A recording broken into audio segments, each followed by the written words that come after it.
Hey everyone, so what I'm doing today is I'm going to show you how I repaired this floor jack that I've had for about 8 years that developed a leak. And it's one of these Speedy lift floor jacks. So the reason why I wanted to fix it instead of getting a new one is because it goes up really high and it goes up pretty fast. It only takes probably about 2 or 3 pumps to get it up in the air to full height. So what I'm going to do first of all is just kind of walk you through how I took it apart, what part I replaced, and then how I put it all back together. So the leak that I had developed right around here. That's the universal joint for the floor jack. And so what was happening is the O-ring in there had deteriorated to the point where it was just allowing fluid to just it was just dumping fluid everywhere pretty much. And so the floor jack after a while just wouldn't stay up in the air. So the first thing I did was I had to determine what tools I would need. And so 27 millimeter socket, 10 millimeter socket, and then a couple ratchets. I have a 1/4 inch ratchet, 1/2 inch ratchet, and then I have one of these pick tools here to get the O-ring off the universal joint, and then also an impact driver. So the impact driver is for taking these two big bolts off here. There's one here on this side and then one on this side over here. So the first step, I had to lower this floor jack, lower it all the way up, make sure it was all the way lowered. And then there's a plug right here. You just take this plug off here. You hear a pop sound. So that relieves all the pressure that's in this chamber here. Next step after that, you're going to take these bolts off. I've already loosened these bolts, so I'm just going to go ahead and take them off by using the ratchet. Normally you'd want to take them off by using the impact driver because you can't take them off by hand. They're just on too tight to do that. So I'm going to go ahead and take them off now that I've got them loose.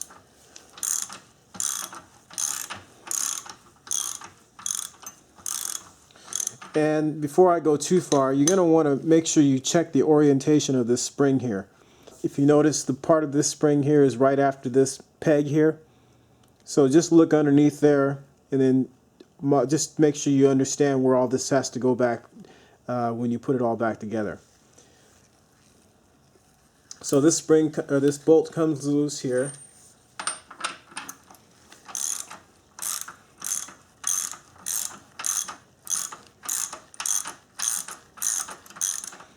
And then once it's loose, you just need to pull it through the spring there.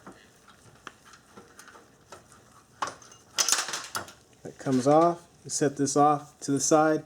This bolt on this side is longer than the bolt on the other side, so you're going to want to make sure you put this bolt back in on the right side. So I would suggest putting this bolt over here on the right side of the floor jack so you don't forget.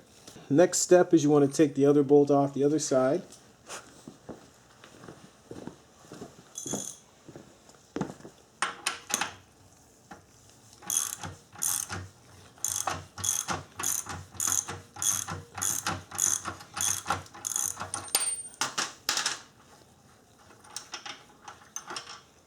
Set that down, and then this comes off here.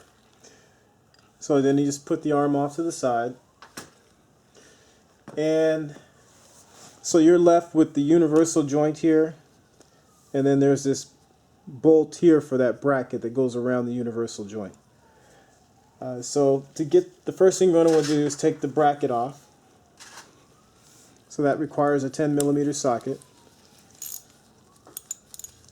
And again, I'd recommend using a 1/4 inch ratchet because the access in this area is pretty tight.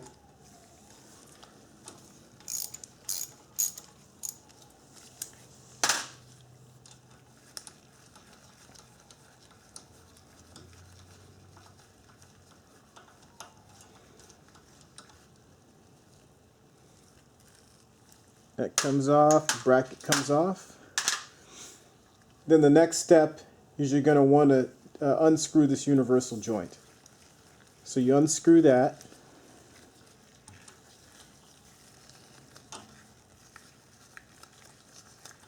And then after a while, the universal joint is unthreaded and you just need to pull it out because the O-ring is really what's holding it in at this point.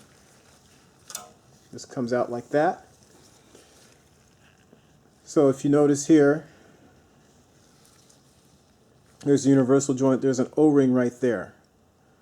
So that O-ring, what I did to replace the O-ring, I went to Harbor Freight and I got this kit here. It's a 397 piece kit of O-rings. And I talked to a guy online who repairs floor jacks for a living, and he mentioned that the nitrile rubber O-rings are what you want. And he said that the Harbor Freight kit actually is adequate for this application. Normally, I'm not a fan of using Harbor Freight stuff, but in this case, he said that those are adequate. And then it's got a chart on here. And the one that I actually ended up selecting was a 10.6 millimeter outside diameter O-ring. So to get the O-ring off, you just use one of these pick tools and you can pry it off and then put the new one on. So I did that. Then you just insert it back in the hole here. And I would recommend also putting a little bit of hydraulic fluid on the O-ring before you put it back in so that it slides in easily.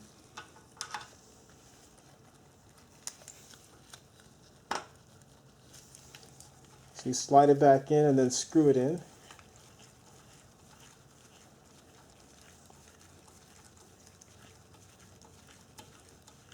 And then you'll come to a point where it'll stop, and that's pretty much it. It's about as tight as it'll go. Next step after that, you're going to want to put this bracket back on.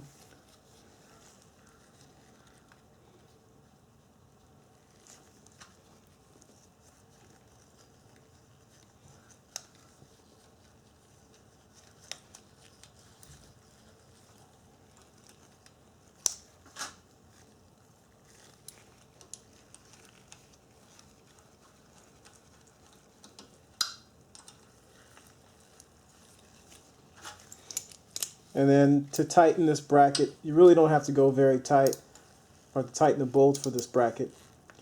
You just want to go tight enough so that the bracket is on there soundly.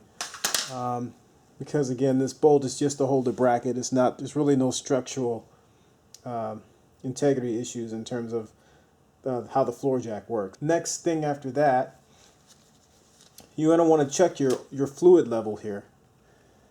And if you can see, usually what you can do is you can look in there, and if you can see the fluid is almost at the top of the hole, then that's good enough.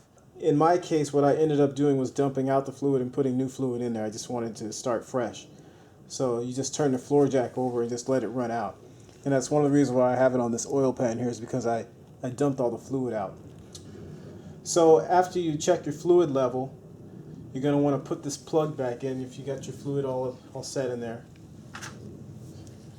And so how I did that, I got one side down, and then I just took the end of this pick tool here and squished the rest of it in there.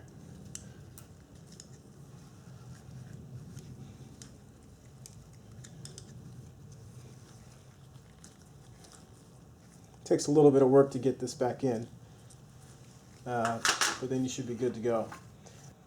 Next thing after that is you're going to want to put the arm back on.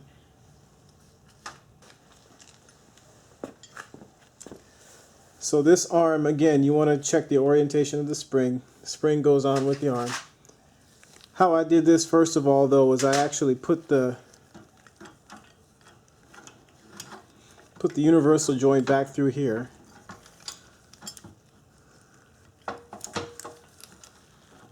Slid this on there. It'll go on eventually.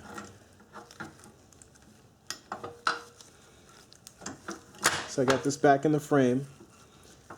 And then I put the bolt on that opposite side there. I put it on just part way. I just let it sit there. And then I put the bolt on this side.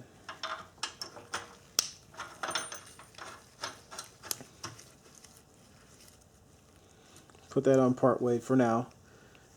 And what I just want to do is just stabilize this arm on here so it doesn't flop around on me while I'm trying to put the spring back on. then you want to also, like I said before, you want to make sure you have the orientation of the spring correct. And then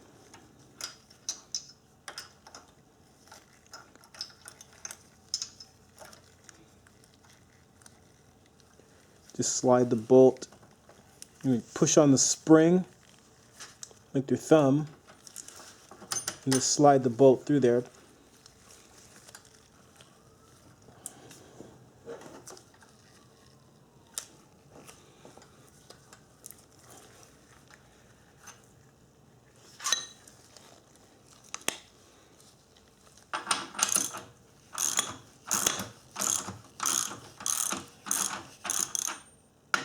Okay, so now I'm just tightening it down.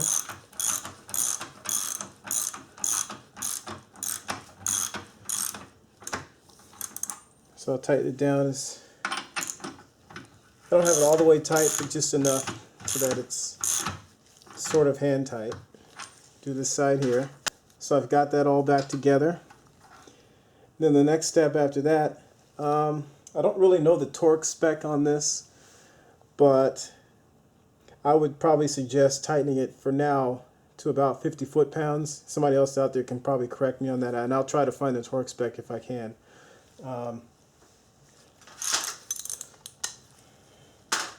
So here's a torque wrench. And I'm just going to go ahead and tighten this down to 50 foot-pounds on either side here.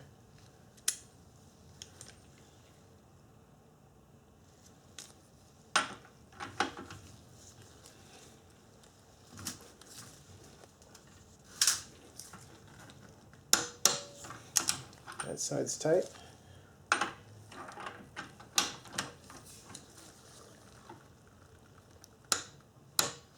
That side's tight down to 50 foot-pounds. And that's pretty much it. So the next step now, I'm just going to go ahead and test it out.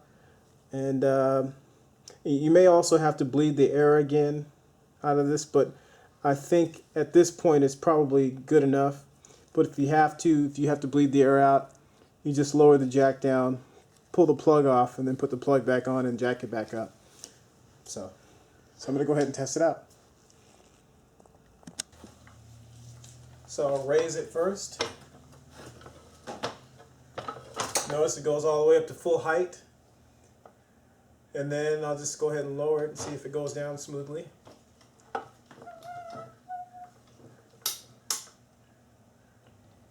And that's it. Thanks for watching.